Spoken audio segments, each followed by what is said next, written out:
All right, people, let's get started on this Monday morning. I know that this is a different time than many of you are used to. It's going to be very confusing. I had said a couple of weeks ago I was going to experiment with times, and I've not done it really, but today I'm doing it. I wanted to go on at 9 o'clock. What time is it now? It's 9:05. I did pretty well. It was one of those things where I wanted to do it, didn't completely have my stuff together, and then I said, okay, have to do it anyway. So here we are. There is a thing, there is a clinical entity, maybe, called long COVID. I will explain to you why I am saying maybe. But first, let's just explore this. Let me ask you, have any of you become aware of strange symptoms or an exacerbation of symptoms since the pandemic, since you contracted COVID? You've probably heard this term long COVID. There's a lot of confusion around it. What is it exactly? I mean, it's not really part of the vernacular. Only you hear about it in kind of hushed tones. You may know somebody who has it. Maybe they've lost their sense of smell or taste. But you may also know people who just feel brain fog and fatigue and have issues breathing. And it kind of started or was exacerbated during the pandemic or after they got COVID. And it's really one of those frustrating things because long COVID is not a, I mean, it is a diagnosis, but it's not a definitive clinical entity. I mean, they speculate about it, they hypothesize, they have a name for it, but there's no tests for it. There's no one thing that's diagnostic to say, yes, you do in fact have long COVID. This is, these are the biomarkers we saw. This is what needs to be done for it. The symptoms are indistinguishable from symptoms of a million other maladies, right? So, bottom line, what long COVID is it's a constellation of symptoms that generally include things like fatigue and brain fog. It could include heart palpitations, gut dysbiosis. We'll get into that in a minute. That's one of those SAT words. So it could include a lot of things, and also, as I said, inability to smell, inability to taste, muscle aches. It could be almost anything, but those are the main ones. And I would say that if a person does have loss of smell and loss of taste, they're fortunate in a sense because you can easily draw a line between that symptom and long COVID. Whereas the person who has the fatigue and the muscle aches and the brain fog, how could you do that? There are so many things that could be. That could be low blood pressure. That could be Crohn's. That could be anemia. That could be a million other things. Depression, right? But if you have all that and you never put it together that it might be part of long COVID, then you may not know what to do. Not that there is anything that can definitively be done anyway, because it is not a clinical entity like some of these other things that we're discussing. So it's very exploratory at this point. It's just something that has been observed in many, many people. Now, what causes it? I think it's probably a real thing, right? We were confronted with this novel virus, and our bodies had to deal with it. Great stressor on our bodies. And many people have had COVID multiple times. It's positive it's posited that the causes are things like continued inflammation from that time forth. There's been an autoimmune like response from the body. There might be viral particles that are still in the body. There could be microclotting dysfunctions going on in the blood, and it could have affected the little energy centers the furnaces that are within our cells called the mitochondria. So these are the hypothesized causes of it. These are the theoretical causes. Now, it seems like, and I believe this has been studied as well, that COVID had the capacity to kind of take pre-existing conditions and exacerbate them, or alternatively, take dormant conditions and wake them up. And that's what stressors do, right? Stressors, in regard to health, whether they're physical, chemical, or emotional, they kind of pick at the weak links. It's like if you have a crack in the glass and then you keep pounding on that glass, the crack is going to get larger, generally before new cracks are formed. And this is another frustration when it comes to long COVID, which is that if you're experiencing symptoms, they may be indistinguishable from symptoms you've had in the past. They may be the same symptoms, but to a greater degree, in which case you could think that, well, this was kind of the natural, I don't know what's wrong with my mouth today, but the natural evolution of whatever this thing is that I have going on. Many people have autoimmune issues, and COVID can definitely kick that up.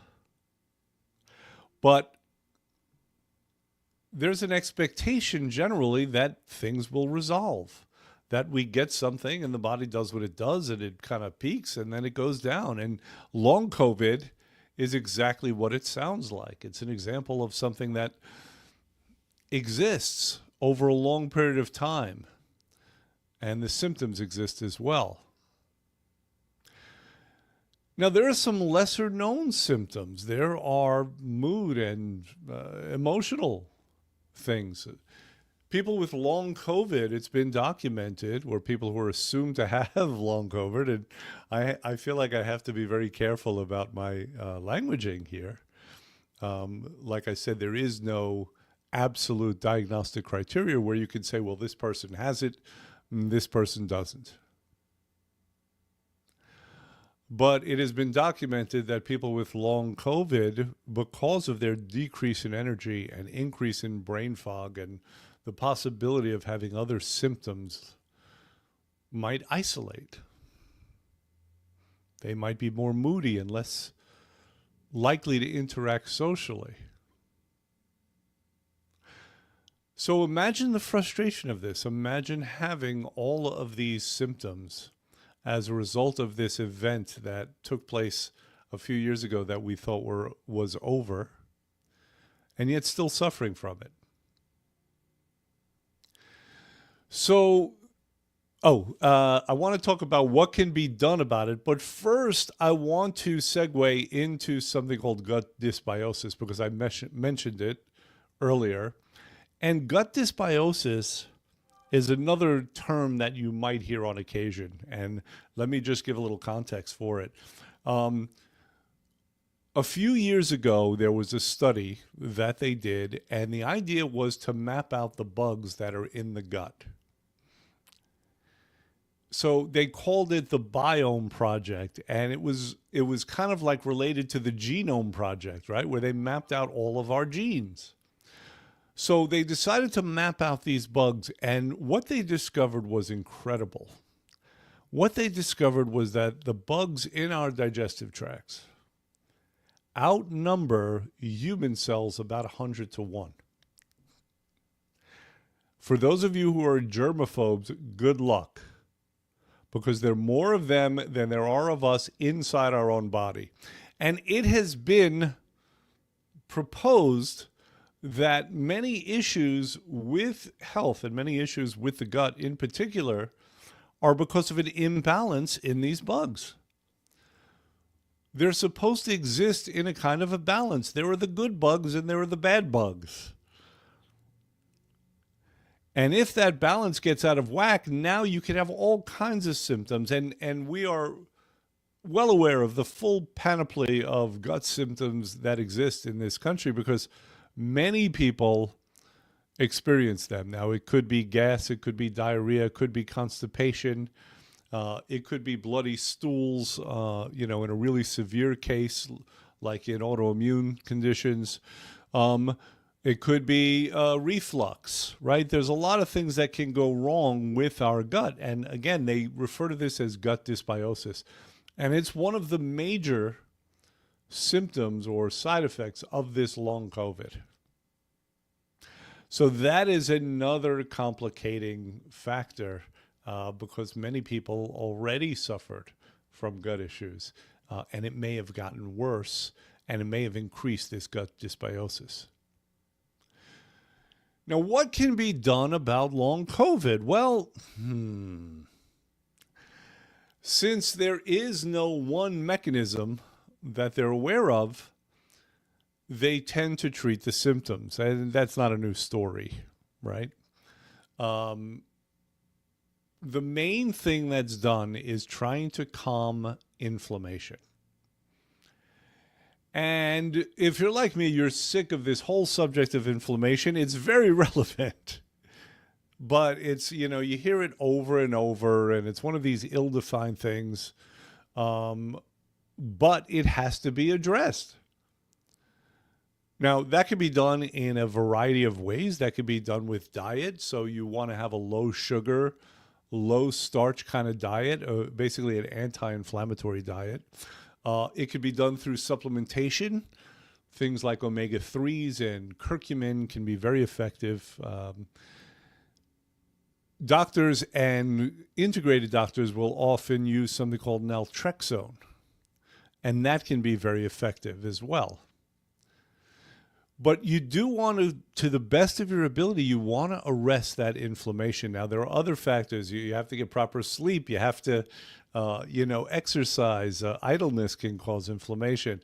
So these are very kind of general health principles, but they address the main mechanism of long COVID and probably the main mechanism of disease. Most chronic diseases, it seems, are diseases of chronic inflammation. So that is always step number one. Also, supporting the mitochondria, supporting those little furnaces that exist within our cells. How do you do that?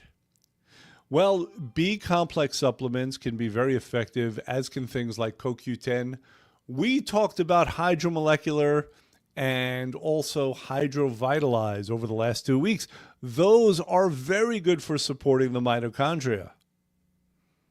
And that is why we promote those supplements for people who are on our program, and even for people who have completed our program, and even for strangers. They're just very effective. Okay? Detox. Some method of detox. Now, there are more than one way to detox the body. Things like saunas. Things like supplements that are called chelators. In other words, they can attach to the bad stuff and kind of export them out of the body. Escort or export. Either word works. So that can be very effective. A good, rigorous detox, I think a nutritional detox, will always involve less food, right? And for those of you who do detox, who do detoxing through fasts, you know about this, and you know about the Master Cleanse, for example. This was something I did years ago in chiropractic school. I set out to do this Master Cleanse, which involves no food. Some people do it for like 40 days. And it's basically every day you drink water, and the water in it has, what does it have? I think it has lemon and cayenne pepper and maybe molasses. I think that's what's in it. Anyway, I wanted to do it for a month. I lasted 7 days. So I went 7 days with no food. And then, like, I had one day where there was just a lot coming at me. And I was like, screw this, give me a sandwich. But obviously, fasting is a way to detox as well. Looking at ways to rebuild the gut is certainly advised. So, besides fasting protocols, which are a good way to do that, they're a good way to kind of handle gut dysbiosis. You might want to look at probiotics. We've all heard of probiotics. Probiotics are the good bugs. In other words, you want to repopulate what's sometimes called the flora of the gut. You want to give it back the good stuff. But if you're going to use probiotics, you also want to use prebiotics. So what are prebiotics? Prebiotics are certain foods like fiber that feed the probiotics. It feeds the good stuff. And then there are other things that can be done. There are hacks like cold exposure, right? Cold exposure is kind of an evolutionary way to, help the body kind of kick into gear. So, and there are the biofeedback, for example, meditation. These are all things that will address stress, and they will presumably decrease inflammation in the body. Things like grounding, which is, very hippie sounding, and it doesn't sound like it could be beneficial, but of course it is. That's just simply getting your bare feet on the ground for a half hour a day. So there's a lot that can be done, but you'll notice there's no one specific thing. There's no one specific protocol. These are the approaches taken by doctors. Many of these doctors who are looking at long COVID are kind of the holistic type of doctors. And some of them, I would assume, have more specific protocols, but it's another aspect of frustration. It's basically, well, get healthier overall. And there's not much more to it than that I am aware of at this point. Mind you, this is an intro to long COVID. We are going to speak about it more as I learn more. I think I need to learn more because I believe I myself suffer from long COVID. I've had many of these symptoms that have gone on since the pandemic. And I've done various things to try to address them. And again, I've mentioned the word frustration in the abstract several times, but I can tell you personally that it's extremely frustrating. The level of brain fog and fatigue that goes on, the arrhythmias. It's rough. It's another challenge, and I think that most of us have enough challenges. All right. So this is the basics of it. Now, what is our contribution? What do we do here at ThinTech? Well, we help people lose weight, and we help them do that by kind of building up foundational health. Our programs address these factors. I wish I could tell you that they will solve long COVID for those of you who have it. I cannot say that. First of all, I don't know who the heck has it, who's done our program. One person I know for sure, and she had lost her sense of taste, I believe, oddly enough.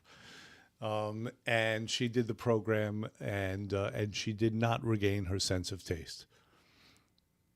All right. So this is a tricky thing, right? But our contribution is to try to build and increase baseline health by doing many of these things that we're talking about. By handling inflammation, by firing up those mitochondria, by increasing cellular communication and increasing the nutrients that are in your cells and the hydration that are in your cells, and improving something called pH, which has to do with oxygenation. Pardon me, we've already discussed my mouth issues today. But this is what we do. And then as a wonderful side effect, you lose a lot of weight. You lose a lot of fat. Interesting fact that I've said many, many times to people. I think the most common benefit of our program besides the weight loss, which is the expectation. And that's why we offer a guarantee, because the program is so effective for weight loss. But I think the most common benefit that we hear is people say that their mental acuity is better, that their brain fog is less. I've heard that more than I've probably heard anything else. The thinking has gotten more clear. So I would assume that there are people who've done our program who've had long COVID and they didn't know about it and symptoms improved. But we are not treating it per se. That's never been what we do. We don't treat any specific entity or malady. We promise weight loss, and the approach is by building up that baseline health, by giving the body and the cells in the body what they need to function properly. And some of you might be asking, well, what about you? You just said you think you have long COVID. What about you in the program? I have been doing other things in order to address it. I look forward to the day where I can do the program. But right now I'm kind of precluded from it because of these other things. So that's my personal story. I don't like to get too personal. I just mention it for what it's worth because I have empathy. And empathy happens, sometimes it's a result of suffering. So that's what's going on right now. Let's be aware of something. First of all, happy Mother's Day to all of you mothers out there. It just occurred to me not too long ago, at my advanced age, being on this earth for as many years, as many decades as I've been here, but it just occurred to me relatively recently how heroic mothers are. We all have issues with our mothers, let's face it. Most of them are annoying. But I don't care, because anyone who's willing to ruin their bodies to carry you around for 9 months and then get peed on and spat up upon and all the other indignities that they go through, they deserve to be honored on Mother's Day and on Others' Day. On Mother's Day and on other days, Others' Day. They just deserve it. Yes, we do in fact owe it to them, regardless of all of the other stuff. Okay, so that's the lecture I'm going to give you about Mother's Day. But happy Mother's Day to everyone. I hope it was a joyous one. And don't forget, it is May now. We are getting ready for the summer. We are getting ready for the beach. We are helping people with that. And our current promo is we are giving $150 off a 40-day program. Either of the 40-day programs that we do, it's $150 off. Plus, there might be a little surprise for the first several people who do it. So that's another discussion that we can have. Call now if you are interested in doing a program. I know a couple of people have told me that apparently they were getting cash for Mother's Day, and they're going to use that on the program, which I think is a great gift. So that's going to be it for today. I appreciate you all. Thank you for joining me, and I will see you soon.